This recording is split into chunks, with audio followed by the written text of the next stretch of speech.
ikaw ba yung tatanungin, Sexy Megan? Ha? Oh, ano? Ano bang gusto mong gamitin? Daliri o dila? Dila all the way. Dila all the way ka? Oo, dila. Why so? Talaga. Kasi feeling ko, pagkakamayin or like daliri, ganyan, unhygienic siya. Wow! Oo, at least kung dila-dila lang, mas comfortable ka. komportable. Oh, doon ako komportable. Ngayon, kung hindi naman madala sa dila, 'di ba? Yung hindi ko parang ang tagal-tagal na hindi pa rin tapos, dila ka lang ng dila, ganyan. Gumagamit na ako ng mga accessories. May accessories! Ako Ikaw? Daliri ako. Oh. Mas pinipili kong daliri kasi pag dila na nangangalay ako, masakit. Tsaka parang ang tagal. Oo. Daliriin na natin, busy ako.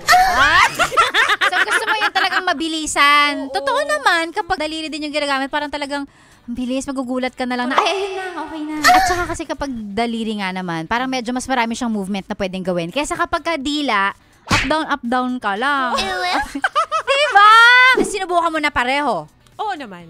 O ano? Pero mas nagustuhan ko si daliri pa rin. Sumagay. Totoo Parang mas naman. marami ako nagagawa kapag dinadaliri ko siya.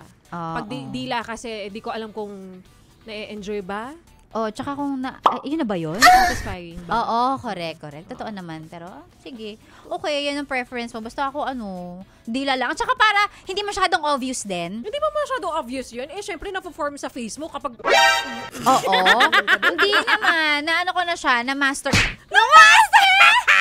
Para sa mga yes friend natin, ako na nakikinig ngayon, ano naman ba yung pinag-uusapan nyo? Ang pinag-uusapan namin ni Sexy Megan dyan, kung ano ba yung gusto mong gamitin, daliri o dila sa Pagtitingan.